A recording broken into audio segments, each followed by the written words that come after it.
Hi dear students, तो आइए आज हम लोग त्रिकोणमितीय अनुपात पढ़ते हैं। यूट्यूब के इतिहास में पहली बार ये वीडियो होगी जो इतने आसान और सरल तरीके से वीडियो मिलेगी आपको।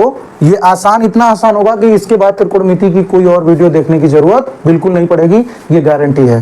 तो सबसे पहले तो त्रिकोणमिति का हम लोग अभी तक पढ़े थे, त्रिकोणमिति में कोणों का मापन। आज हम लोग पढ़ेंगे त्रिकोणमिति अनुपात।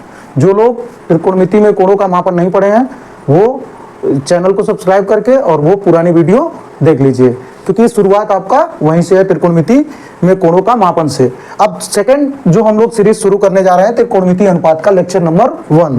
अब लेक्चर नंबर 1 में हम लोग क्या पढ़ेंगे? देखो, अनुपात, त्रिकोणमिति अनुपात में हम लोग त्रिभुज, जो समकोण त्रिभुज होता है ना, उसकी किन्हीं दो भुजाओं का अनुपात ले। तीन भुजाओं में सबसे बड़ी जो भुजा होती है, सबसे बड़ा कोण होता है 90 अंश, क्योंकि समकोण त्रिभुज है तो एक कोण तो 90 अंश होगा ही होगा। तो सबसे बड़ा कोण जो है 90 अंश, और सबसे बड़े कोण के सामने वाली सबसे बड़ी भुजा होती है कर्ण। और यहाँ पर ये जो कोण बनता है थीटा, इसके सामने वाली भुजा होती है लंब, और ये भुजा होती है आधार। अब दिक्कत ये आएगी कि कभी कभी ये कोण थीटा यहाँ पे बना देता है, तो आपको कंफ्यूज नहीं होना है। कोण थीटा के सामने वाली जो भुजा होगी वो लंब होगी। तो अगर कोण हम यहाँ बनाते हैं थीटा, तो ये लंब हो जाएगा और ये आधार हो जाएगा।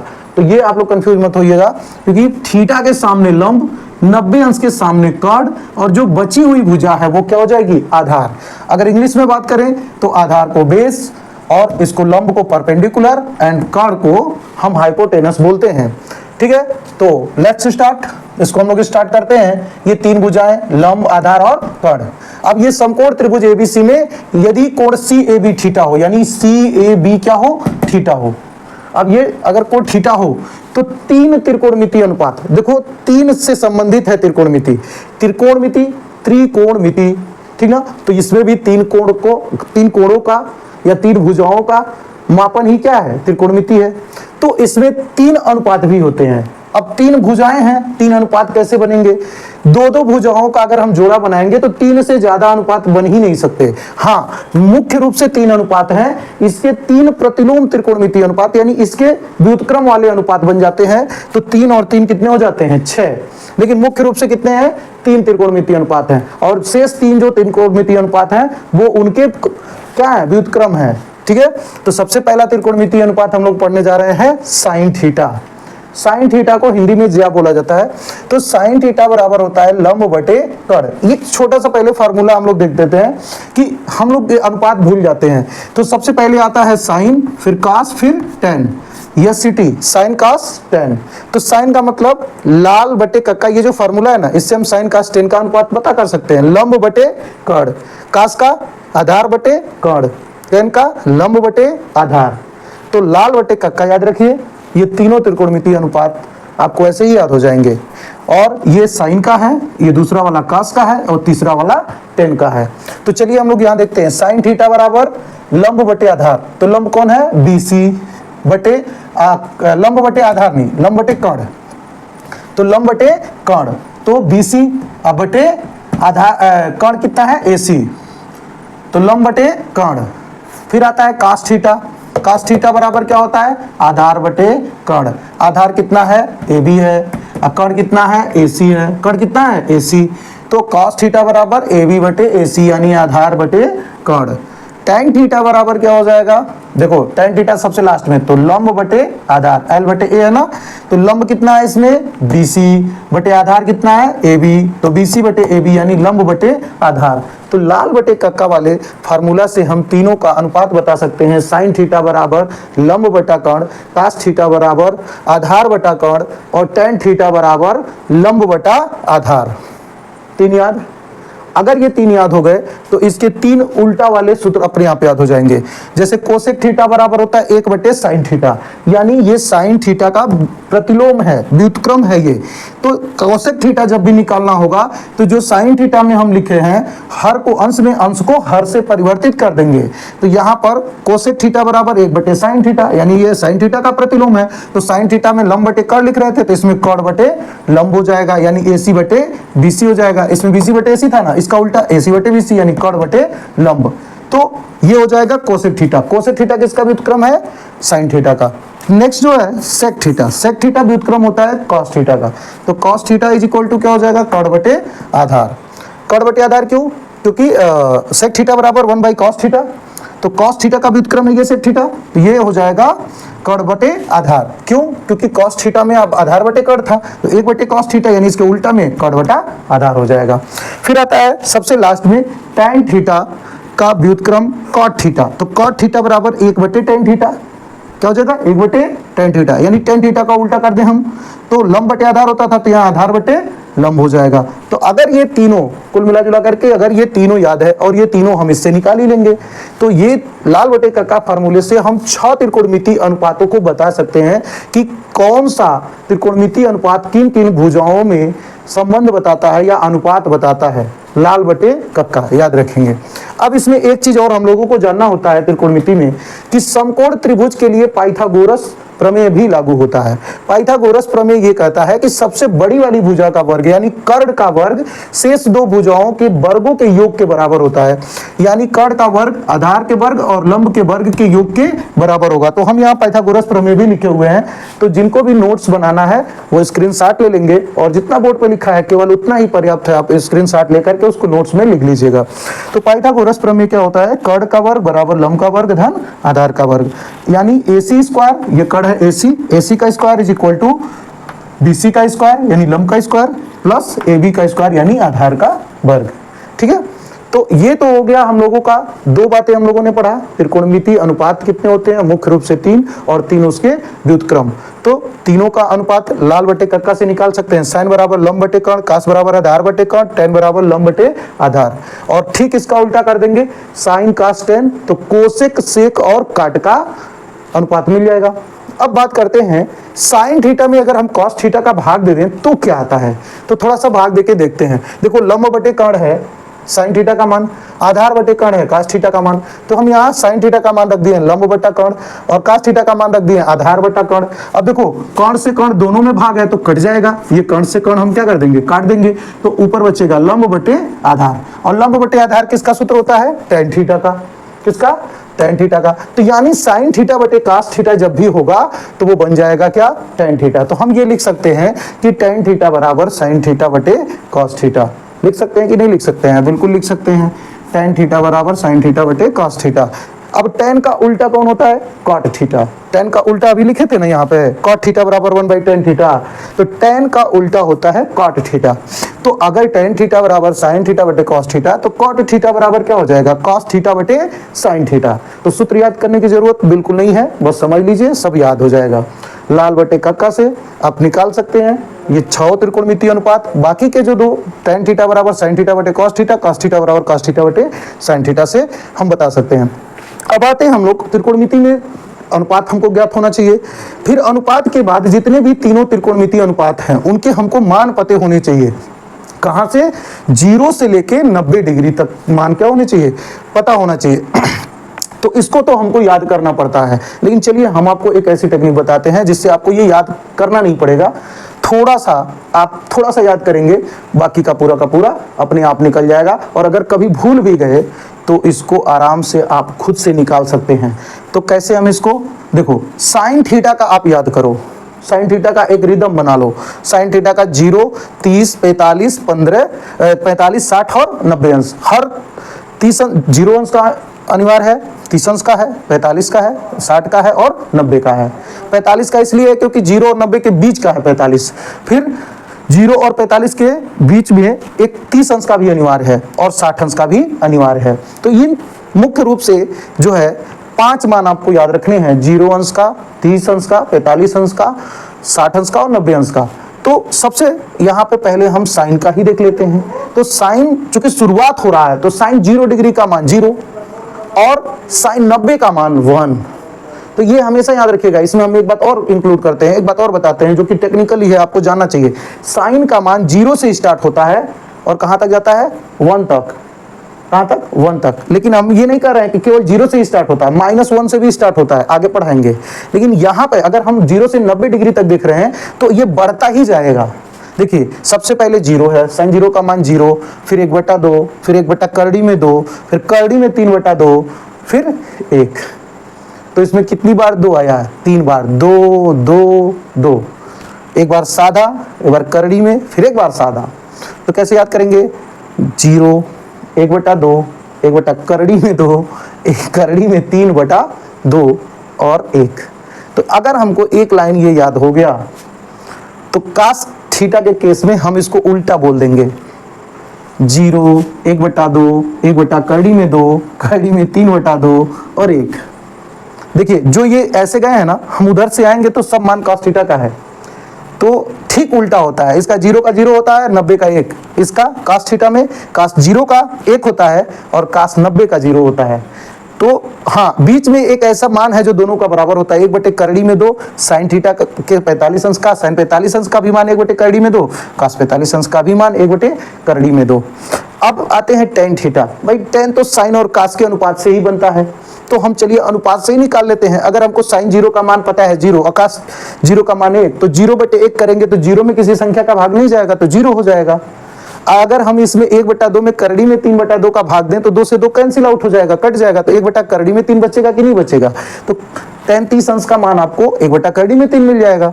अगर इसमें हम 1 करड़ी में 2 में 1 करड़ी में 2 का भाग देंगे तो दोनों बराबर हैं, या करड़ी में 2 से करड़ी में 2 कट जाएगा, दोनों में भाग है, कट जाएगा, 1/1 बराबर क्या आ जाएगा? 1। तो 10/45 का मान हो जाएगा 1। फिर आते हैं 60 अंश। 60 अंश पे देखो, अगर करड़ी में 3/2 है, अगर इसमें हम 1/2 का भाग दे दें तो 2 से 2 हर, दोनों में हर है, दोनों में तो कट जाएगा, तो करड़ी में 3/1 यानी करड़ी में 3 हो जाएगा। अगर हम एक में 0 का भाग दे दें तो 0 का हम कितनी भी बार पहाड़ा पढ़ लें 1 कभी आएगा नहीं, तो यानी 1 में 0 का भाग देने पर इनफाइनाइट मिलेगा। तो इस तरीके से हम लोग साइन कास टेन का मान हमको याद रखना पड़ेगा 0 से लेके 90 डिग्री तक। त्रिकोणमिति में मैं कहता हूं कि 0 से लेके 90 डिग्री तक तीनों का मान अगर पता है तो फिर आप अनंत तक का मान निकाल लेंगे। उसके लिए मैं आगे तरीका बता रहा हूं कि कैसे निकालना है, लेकिन 90 अंश तक का मान आपको याद होना चाहिए, वो भी ज्यादा नहीं। साइन कास टेन का 0 से लेके 90 डिग्री तक मान पता होना चाहिए। बाकी अब कहेंगे कि ये जो है बाकी के 6 कैसे हम निकाल, बाकी के 3 कैसे निकालेंगे? भाई साइन का उल्टा होता है कोसेक, तो जितना इसका साइन 0 का मान है उसको 1/, कर दो, आ जाएगा कोसेक 0 का मान। कास का उल्टा होता है सेक, तो कास का जितना मान मान लो 0 का है या 30 अंश का है उसको पलट दो, हर को अंश में, अंश को हर में लिख दो, तो कोसेक का निकल जाएगा। टेन का उल्टा होता है कॉट, 10 का व्युत्क्रम काट होता है। तो अगर 10 का हमको मान 30 अंश 45 अंश का पता है तो उसके हर और अंश को बदल देंगे, इंटरचेंज कर देंगे, तो काट का मान निकल जाएगा। तो हमको मुख्य रूप से याद क्या करना है? साइन कास और 10 का। और शुद्ध रूप से ये त्रिकोणमिति में यही 3 त्रिकोणमिति अनुपात है, बाकी तो इसके 3 व्युत्क्रम हैं। तो मैं बार बार कहता हूं कि त्रिकोणमिति में 3 ही त्रिकोणमिति अनुपात हैं, बाकी 3 उनके व्युत्क्रम हैं। तो अगर ये तीनों के बारे में पता है तो व्युत्क्रम के बारे में ऑटोमेटिक आपको पता हो जाएगा। बस आपको ये पता होना चाहिए कि ये कौन किसका व्युत्क्रम होता है। ठीक है, अभी तक हम लोग त्रिकोणमिति अनुपात पढ़ रहे थे, अब हम लोग त्रिकोणमिति सर्वसमीका पढ़ेंगे। तो 3 तरह के त्रिकोणमिति अनुपात हम लोगों ने पढ़ा था, sine theta, cos theta, tan theta, और 3 उसके प्रतिलोम, कोसेक थीटा, सेक थीटा और कॉट थीटा। तो 3 सर्वसमीका भी होती है। अब सबसे बड़ी बात है कि त्रिकोणमिति में सब कुछ 3-3 ही होगा। त्रिकोण 3 कोण, 3 भुजा, 3 अनुपात, साइन कॉस टेन, और 3 उसका व्युत्क्रम, कोसेक, साइन का कोसेक, और कास का सेक, और टेन का काट। ठीक है, अब हम 3 सर्वसमीका पढ़ेंगे। तो जो भी हम पढ़ेंगे 3 के में ही पढ़ेंगे, लेकिन ये जरूरी नहीं कि 3 ही पढ़ेंगे। सर्वसमीका तो 3 है, बाकी उन 3 सर्वसमीकाएं ये है, ठीक है, या पढ़े भी होंगे, लेकिन सबसे बात जरूरी ये है कि हम लोग पढ़ने के लिए तो बहुत कुछ पढ़े, रट्टा मार के पढ़ने से याद नहीं होगा, आपका काम नहीं चलेगा। रट्टा मार के पढ़ने से याद भी नहीं होगा। पहली बात, अगर याद कर भी गए रट मार करके तो आप परीक्षा में जाएंगे तो आप परेशान रहेंगे कि हमको पता ही नहीं चलेगा कि त्रिकोणमिति में इतने ज़्यादा सूत्र हैं कि हम कौन सा सूत्र लगाएं, कौन सा सूत्र ना लगाएं। तो इसलिए सबसे बहुत ज़रूरी चीज़ हो जाता है कि त्रिकोणमिति अनुपात की सर्वसमीकाओं को समझना। त्रिकोणमिति अनुपात की सर्वसमीकाओं को हम कैसे समझ सकते हैं? अगर हम ये समझ पाए कि त्रिकोणमिति अनुपात की जो तीनों सर्वसमीकाएं हैं कहाँ से निकल कर आई हैं और इनका तीनों का एक दूसरे से क्या संबंध है, और फिर जो नई त्रिकोणमितीय सर्वसमीकाएं बन रही हैं, उनका जो तीनों नई त्रिकोणमितीय सर्वसमीकाएं हैं, पहला, दूसरा और तीसरा, इनसे 3 नई भी तो बन रही हैं, तो ये 9 त्रिकोणमितीय सर्वसमीकाएं बन जाती हैं। तो इन तीनों में क्या संबंध है और इन तीनों से जो बन रही हैं उनमें क्या आपस में संबंध है। हम कहीं भी सवाल लगाते समय सर्वसमीकाओं का प्रयोग करेंगे, लेकिन कौन सी सर्वसमीका का प्रयोग करेंगे ये जानना बहुत जरूरी है। और ये तभी हम जान सकते हैं जब ये जाने कि सर्वसमीकाएं बनी कहाँ से हैं। होता क्या है कि त्रिकोणमिति में आप सवाल लगाते हैं और जहाँ से चले थे फिर वहीं आ जाते हैं, जो प्रूव करना है उस तरह आप नहीं जा पाते हैं, और जहाँ से चले थे फिर वापस वहीं आ जाते हैं। तो इस नाते ये जानना जरूरी है। तो चलिए हम लोग सबसे पहले समझते हैं कि ये त्रिभुज है, त्रिभुज में ABC त्रिभुज है। इस त्रिभुज में आपका कोण A है, ये B है 90 अंश, और ये आपका C वाला कोण दिया ही नहीं है, तो ये थीटा के सामने लंब हो जाएगा। ये क्या हो जाएगा, थीटा के सामने लंब। और ये क्या हो जाएगा, सबसे बड़ी भुजा 90 अंश के सामने ये हो जाएगी कर्ण, और ये हो जाएगा आधार। तीसरी भुजा जो है ये हो जाएगी आधार। तो ये तो आप लोगों को मैं बता ही दिया था अभी कि ये लंब होता है, ये कर्ण होता है, और ये सबसे जो नीचे वाली भुजा होती है इसको बेस बोलते हैं, आधार। और ये परपेंडिकुलर सीधा है, और ये कर्ण हाइपोटेनस। ठीक, अब हम लोग सबसे पहली सर्वसमीका होती है sine square theta plus cos square theta बराबर 1। ये कहाँ से आती है, चलिए हम यहीं पे लिखते हैं sine square theta plus cos square theta. तो साइन स्क्वायर थीटा है, तो साइन थीटा इसमें से क्या होगा, अगर इस त्रिभुज में मैं पूछूं साइन थीटा क्या होगा, तो साइन थीटा बराबर आप पढ़े हैं लाल बटे कक्का। तो इससे अगर हम देखेंगे तो लंब बटा कर्ण, तो लंब क्या है BC, और कर्ण क्या है AC, तो BC बटा AC। यहाँ साइन स्क्वायर थीटा है, तो साइन थीटा का मान हो गया BC बटा AC, क्योंकि साइन थीटा बराबर लंब बटा कर्ण, तो BC बटा AC। यहाँ स्क्वायर है तो इसका मान भी स्क्वायर हो जाएगा। अब cos थीटा का मान आपको पता है आधार बटा कर्ण होता है, तो आधार क्या है AB और कर्ण है AC, तो AB बटा AC। इसका स्क्वायर है तो यहाँ इसका AB बटा AC का भी स्क्वायर लिख देंगे। यानी हमने साइन स्क्वायर का मान रख दिया BC बटे AC का, ठीक ना, साइन स्क्वायर थीटा का BC बटे AC का whole square, cos square theta का मान रख दिया AB बटे AC का होल स्क्वायर। यहाँ तक बात अच्छे से आपको त्रिभुज में समझ में आ रही है। अगर इसको आप समझ लेंगे तो ये तीनों त्रिकोणमितीय सर्वसमीका जब चाहेंगे तब आप निकाल लेंगे, याद करने की जरूरत ही नहीं पड़ेगी। तो इसको समझिए। अब हम इसको sine square plus cos square theta को, क्या हम इसमें होल स्क्वायर है तो BC का स्क्वायर बटे AC का स्क्वायर भी लिख सकते हैं। जब होल स्क्वायर है तो इसका भी स्क्वायर होगा, इसका भी स्क्वायर होगा, तो इसको BC का स्क्वायर अपान AC का स्क्वायर प्लस ये AB अपान AC का होल स्क्वायर है, यानी दोनों का स्क्वायर है, AB का स्क्वायर अपान AC का स्क्वायर। अब हम ये भी जानते हैं कि जब हर समान होता है तो अंश को जोड़ लेते हैं, तो AC स्क्वायर दोनों का हर क्या है, समान है, तो BC square plus AB square को अंश में जोड़ लेंगे, हर वही हो जाएगा AC स्क्वायर, तो हर AC स्क्वायर ही रहेगा। अब यहाँ पे खेल होगा, BC square plus AB square. आप पाइथागोरस प्रमेय पढ़े हैं ना, पाइथागोरस प्रमेय में क्या कहता है, आधार का वर्ग और लंब का वर्ग। तो BC स्क्वायर यानी लंब का वर्ग, अधन AB स्क्वायर यानी आधार का वर्ग। तो बताओ ये BC स्क्वायर लंब का वर्ग अधन आधार का वर्ग, तो ये दोनों मिलकर के क्या कर्ण के वर्ग के बराबर होगा कि नहीं होगा। तो हम BC square plus AB square की जगह पर क्या लिख सकते हैं, AC स्क्वायर। किस प्रमेय से, पाइथागोरस प्रमेय से। तो BC square plus AB square की जगह पे हमने प्लेस कर दिया AC स्क्वायर, और नीचे इसके AC स्क्वायर था ही। अब AC स्क्वायर से AC स्क्वायर क्या हो गया, कैंसिल आउट हो गया। तो बताओ एक आएगा कि नहीं आएगा। अब इस तरीके से देखो आ गया sign square theta plus cos square theta बराबर 1। आ गया sign square theta plus cos square theta बराबर 1। ये पहली सर्वसमीका आ गई। और जब हम एक कड़ी पकड़ लिए तो अब इसी से हम 2 सर्वसमीकाएं और निकाल लेंगे, और अगर वो दोनों सर्वसमीकाएं निकाल लेंगे तो 3 सर्वसमीकाएं हमको मिल जाएंगी, और उन तीनों से फिर 3-3 मतलब 2-2 और बनाएंगे तो 3-3 का सेट बन जाएगा, तो 9 सर्वसमीकाएं मिल जाएंगी हमको। और ये 9 सर्वसमीकाएं बहुत ही इंपॉर्टेंट हैं आपके त्रिकोणमिति के क्वेश्चंस लगाने में। तो चलिए आगे का हम देखते हैं। देखो ये सर्वसमीका है sine square theta plus cos square theta बराबर 1। ये आप बहुत बार पढ़े हैं, लेकिन ये नहीं अभी तक जानते थे कि ये आता कैसे है, तो यहाँ से आता है। ठीक है, अब बात करते हैं समीकरण 1 के दोनों पक्षों में कॉस स्क्वायर थीटा का क्या कर देंगे, भाग दे देंगे। तो कॉस स्क्वायर थीटा का भाग देंगे तो साइन स्क्वायर थीटा बटे कॉस स्क्वायर थीटा, प्लस इसमें भी कॉस स्क्वायर का भाग देंगे, दोनों पक्ष में दे रहे हैं, तो cos square theta upon cos square theta. पूरे के बटे करिए चाहे दोनों के अलग अलग बटे कर दीजिए, बात वही है। इसमें एक में भी भाग देंगे कॉस स्क्वायर थीटा का, यानी पूरे जितने भी हैं पद, उन सभी पदों में कास स्क्वायर थीटा का क्या कर देंगे, भाग दे देंगे। तो आप जानते हैं साइन थीटा बटे कास थीटा क्या होता है, tan थीटा। तो साइन स्क्वायर थीटा बटे कास स्क्वायर थीटा क्या हो जाएगा, tan स्क्वायर थीटा। और यहाँ कास स्क्वायर थीटा से कास स्क्वायर थीटा कट जाएगा, सेम है तो 1 आ जाएगा। तो tan स्क्वायर थीटा प्लस 1 बराबर 1 बटे कास स्क्वायर थीटा। तो आप जानते थे 1 बटे कॉस थीटा, 1 बटे कास थीटा किसका व्युत्क्रम है, कास।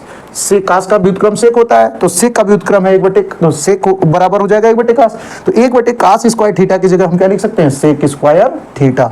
ये हमेशा याद रखना, कास थीटा बराबर 1 बटे सेक थीटा, तो सेक थीटा बराबर 1 बटे कॉस थीटा। 1 बटे कास थीटा नहीं, 1 बटे कास स्क्वायर है, तो 1 बटे कास स्क्वायर की जगह पे क्या लिख सकते हैं, सेक स्क्वायर। ये ऊपर जाएगा सेक स्क्वायर में बदल जाएगा, ठीक।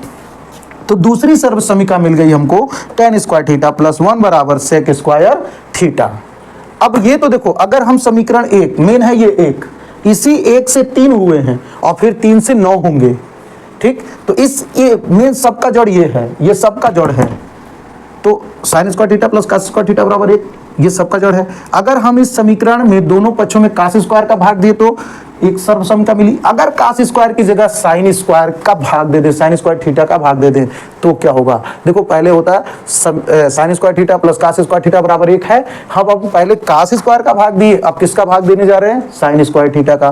तो चलो साइन स्क्वायर थीटा का दोनों पक्षों में अगर हम भाग देते हैं तो क्या आता है, यहाँ पर आता है आपका साइन स्क्वायर थीटा बटे sine square theta plus cos square theta बटे साइन स्क्वायर थीटा प्लस 1 बटे साइन स्क्वायर थीटा। ये आ गया। अब साइन स्क्वायर थीटा से साइन स्क्वायर थीटा क्या हो जाएगा, कैंसिल हो जाएगा, 1 हो जाएगा। और जानते हो कास बटे साइन क्या होता है, काट, क्योंकि साइन बटे कास tan होता है, तो उलट देंगे हम, तो tan का उल्टा क्या हो जाएगा, काट। तो कास स्क्वायर थीटा बटे साइन स्क्वायर थीटा बराबर काट स्क्वायर थीटा होगा। तो 1 प्लस काट स्क्वायर थीटा, और आप जानते हो साइन का व्युत्क्रम कोसेक होता है, तो 1 बटा साइन स्क्वायर है तो कोसेक स्क्वायर हो जाएगा, क्या हो जाएगा, कोसेक स्क्वायर थीटा। अब आगे हम लोग देखते हैं, तो ये तीसरी सर्व समीका निकल गई। तो मुख्य रूप से तो आपका सबका जड़ ये है, इसी से तीनों निकले हैं, sine square theta plus cos square theta बराबर 1, इसी से निकला है tan स्क्वायर थीटा प्लस 1 बराबर सेक स्क्वायर थीटा, और इसी से निकला है 1 प्लस काट स्क्वायर थीटा बराबर कोसेक स्क्वायर थीटा। तो समझ लो कि ये सबका बाबा है, ये सबका क्या है, बाबा है। अब इसके 3 लड़के हैं, ये sine square theta plus cos square theta बराबर 1, इसी से 3 निकले। ये 3 भाई हैं, कौन कौन, ये समझ लो कि बाबा या दादा मान लो, ये दादा ये 3 भाई हैं, ये एक बाबा है, ये भी बाबा है और ये भी बाबा। अब इससे क्या होंगे, ये तीनों मेन हैं सर्व समीकाओं में, इसको बाबा हम कहते हैं। और बाबा के साथ साथ में ये 2 इसके भाई और हैं, 2 इसके भाई। अगर हम कहें कि ये भाई, ये बाबा, इसको ना कह करके इसको हम ये कह ले कि ये पिता है, तो बाबा कौन हुआ, बाबा ये कहाँ से आया है, पाइथागोरस प्रमेय से। तो सबका बाबा तो ये है सबका बाबा, पाइथागोरस प्रमेय। अब इस पाइथागोरस प्रमेय से निकल के आते हैं ये 3 सर्व समीकाएं। तो ये दोनों, ये तीनों 3 सर्व समीकाएं, ये पिता हो गए, समझ लो। ये सेकंड जनरेशन है, फर्स्ट जनरेशन में पाइथागोरस प्रमेय आया, फिर इस पाइथागोरस प्रमेय की सहायता से ये 3 सर्व समीकाएं मिली। अब ये पहली सर्व समीका, ये दूसरी सर्व समीका, ये पहली है, ये दूसरी है और ये तीसरी है। अब इस तीनों सर्व समीकाओं से 2-2 और निकलेंगे। तो समझ लो कि ये तीनों से भी, जैसे होता है ना, 1 से 3 और फिर 3 से 9, ठीक। तो पाइथागोरस प्रमेय था, उससे कितने निकले, 3 सर्व समीकाएं निकली। अब इन तीनों सर्व समीकाओं से हम आगे पीछे बदल करके 3 और बना सकते हैं। जैसे sine square theta plus cos square theta बराबर 1 है, तो अगर हम इधर प्लस कास स्क्वायर थीटा है, इसको उस साइड भेजेंगे तो क्या हो जाएगा, माइनस कास स्क्वायर थीटा। तो साइन स्क्वायर थीटा बराबर 1 माइनस कास स्क्वायर थीटा। तो ये एक सर्व समीका और बन गई। अगर हम कास स्क्वायर को ना भेज के हम साइन स्क्वायर को भेज दें तो क्या हो जाएगा, इधर तो कास स्क्वायर बचा रहेगा, उधर हो जाएगा 1 माइनस साइन स्क्वायर थीटा। तो एक सर्व समीका और बन गई, यानी एक मेन सर्व समीका sine square theta plus cos square theta बराबर 1 से 2, इससे पक्षांतर करके 2 सर्व समीका और बन गई। तो एक मान को पक्षांतर कर के 2 सर्व समीका और बन गई। तो ये 3 सर्व समीका तो समझ लो कि पक्षांतर करके बनी है। अब आते हैं दूसरी वाली सर्व समीका जो थी tan स्क्वायर थीटा प्लस 1, यहाँ पे थी ना, tan स्क्वायर थीटा प्लस 1 बराबर सेक स्क्वायर थीटा। क्या हम tan स्क्वायर को पक्षांतर कर सकते हैं, tan स्क्वायर को उधर भेज दीजिए, इधर प्लस है उधर जाएगा माइनस, तो इधर बचेगा 1, इधर हो जाएगा sec square theta minus tan square theta, इधर बच जाएगा 1। तो 1 बराबर sec square theta minus tan square theta, ये दूसरी सर्व समीकरण बन गई। अगर हम tan स्क्वायर थीटा को पक्षांतर ना करें, 1 को ही कर दें, तो क्या हो जाएगा, tan स्क्वायर यहीं रह जाएगा, tan स्क्वायर थीटा बराबर sec स्क्वायर थीटा माइनस 1, इधर प्लस है उधर जाएगा तो माइनस हो जाएगा, -1 हो जाएगा। तो ये इस तरीके से 2 इससे बन गई। अब इसमें भी हम एक एक को पक्षांतर करके बना लेंगे। 1 प्लस काट स्क्वायर थीटा तीसरी सर्व समीकरण थी ना, तो इसमें से हम क्या करेंगे, काट स्क्वायर को उधर भेज देंगे, तो 1 बराबर हो जाएगा cosec square theta minus cot square theta. अगर हम काट स्क्वायर को नहीं भेजना चाहते हैं तो चलो 1 को भेज देते हैं, तो इधर काट स्क्वायर बच जाएगा, उधर हो जाएगा कोसेक स्क्वायर थीटा और प्लस इधर 1 है तो उधर जाएगा तो -1। तो इससे भी 2 और सर्व समीकरण बन गई। तो क्या आप सर्व समीकरण को खुद से नहीं बना सकते? बिल्कुल बना सकते हैं। अगर कॉन्सेप्ट तैयार है तो कभी भी सर्व समीकरण भूलेगी नहीं, और अगर भूल भी गई तो तुरंत कहीं रफ कार्य मिलता ही है परीक्षा में, तो रफ कार्य पर तुरंत करके 1 मिनट के अंदर निकल जाएगा, कोई भी सर्व समीकरण निकालनी होगी। अब मेन बात आती है कि सर्व समीकरण का प्रयोग करते समय हमको सावधानी क्या बरतनी है। ध्यान दीजिएगा, एक ग्रुप की सर्व समीकरण का किसी भी सवाल में अगर 2 बार 3 बार यूज करेंगे तो फिर घूम करके वहीं आएंगे, क्योंकि है तो अल्टीमेट वही, तो आप उसी को बार बार लगाए क्यों जा रहे हैं। तो ये चीज हमेशा याद रखिएगा, क्वेश्चन में एक समूह, जैसे ये समूह है, ये समूह है, ये समूह है, 3 समूह है, एक समूह की 2 सर्व समीकरणों का एक साथ प्रयोग नहीं करना चाहिए। ऐसा करने पे क्या होता है कि जहां से हम चले थे फिर वहीं आ जाएंगे, क्योंकि है तीनों एक ही चीज है, बस खाली पक्षांतर करके मान बदला गया है। तो बच्चे गलती क्या कर देते हैं, वो अलग अलग सूत्र समझ करके कभी इसको लगाएंगे तो वो आएगा और उसको लगाएंगे तो ये आएगा, तो जहां से चलेंगे वहीं आ जाएंगे, फिर आप जो आपको प्रूफ करना है वो नहीं हो पाएगा। तो बचाव यही है कि आप ये समझें कि ये कौन कौन समूह है और किस समूह में कौन कौन समीकरण सर्व समीकरण हैं, और उन सब सर्व समीकरणों में अगर हम एक बार अगर एक सूत्र का प्रयोग कर दिए हैं तो दूसरे तीसरे सूत्र का प्रयोग नहीं करेंगे। क्यों नहीं करेंगे, क्योंकि है तो वही ना, एक बार जब प्रयोग कर दिए तो वही चीज दोबारा क्यों प्रयोग करोगे, तो दोबारा नहीं करना है। यही इसी नाते में आज ये पूरा त्रिकोणमितीय अनुपात और पूरी सर्व समीकरण बताया हूं। इसी तरह से एक और वीडियो आएगी जिसमें हम जितने भी 90 प्लस थीटा 90 माइनस थीटा के सूत्र हैं, 48 सूत्र हैं, 48 सूत्र आपको इस तरीके से बताए जाएंगे कि वो आपको कॉन्सेप्ट से याद हो जाएंगे, कभी उसको रटने की जरूरत नहीं पड़ेगी। तो हम अपने यहाँ रटाने की बात नहीं करते हैं, क्योंकि रटेंगे तो फिर आप वहां पर जाके घटेंगे। घटेंगे कैसे, जब रट्टा मार लेंगे सूत्र तो पता ही नहीं रहेगा कौन किस रूप का सूत्र है, कहीं भी कोई भी सूत्र लगाए जाएंगे तो फिर कहेंगे कि सर हमको तो जो है त्रिकोणमिति बड़े परेशान करती है, इतने ज्यादा सूत्र हैं, पता नहीं चलता है कहाँ कौन सा सूत्र लगाना है। बिल्कुल पता चलेगा, त्रिकोणमिति एकदम आसान है, लेकिन आपको पहले कॉन्सेप्ट को अच्छे से समझना होगा। अगर आप कॉन्सेप्ट को अच्छे से समझ लेंगे तो त्रिकोणमिति तो एकदम समझ लो, आपको उत्तर दिखाई देता है। ऐसा त्रिकोणमिति का सवाल होता है ना कि आपको उत्तर दिखाई देने लगेगा कि ये क्वेश्चन है, आगे उत्तर क्या है आप बता देंगे, और कैसे जाना है ये भी बता देंगे रास्ता। लेकिन उसके पहले इन सभी रास्तों के बारे में आपको पता होना चाहिए, क्योंकि आपको सभी गलियों के बारे में पता रहेगा तो ही आप अपने गंतव्य तक पहुंच सकते हैं, नहीं तो भटकाने के लिए ये गलियों का काम करेगा, और इतने सारे सूत्र आपको भटका करके किसी न किसी दूसरे सूत्र पर आप लगा करके सवाल भटक जाएंगे अपने रास्ते से। तो इस नाते जरूरी है पहले सभी वीडियो को देखिए, और उसके बाद अगली वीडियो में कि कैसे हम 90 प्लस थीटा 90 माइनस थीटा का मान निकालें, 180 प्लस थीटा 180 माइनस थीटा का मान कैसे निकालें, 270 प्लस थीटा 270 माइनस थीटा का मान कैसे निकालें, 360 प्लस माइनस थीटा का मान कैसे निकालें। और ये जो अभी आज हम लोग पढ़े हैं त्रिकोणमितीय अनुपात, ये भी बहुत इंपॉर्टेंट है, सर्व समीकरण तो उससे भी इंपॉर्टेंट है। इसके बाद 90 प्लस माइनस थीटा या प्लस माइनस थीटा के जितने भी 180 plus minus 270 plus minus 360 plus minus, ये सब आपको चतुर्थांश जानने हैं। तो 3 आप ये समझ लो 3 नियम आप जान गए। पहला काम तो त्रिकोणमितीय अनुपात, फिर त्रिकोणमितीय सर्व समीकरण, उसके बाद आप अगर चतुर्थांश जान गए, ये 3 चीज़ें जानते हैं, चतुर्थांश जानते हैं, त्रिकोणमितीय अनुपात जानते हैं, सर्व समीकरण जानते हैं, तो आपको कोई त्रिकोणमिति, मैं गारंटी के साथ कहता हूँ आपको कोई त्रिकोणमिति में दिक्कत नहीं हो सकती है। और आप पढ़ करके एक बार पूरी वीडियो देख करके तब कहिएगा कि हाँ हमको दिक्कत हो रही है सर। ओके, तो मिलते हैं अगली वीडियो में, धन्यवाद।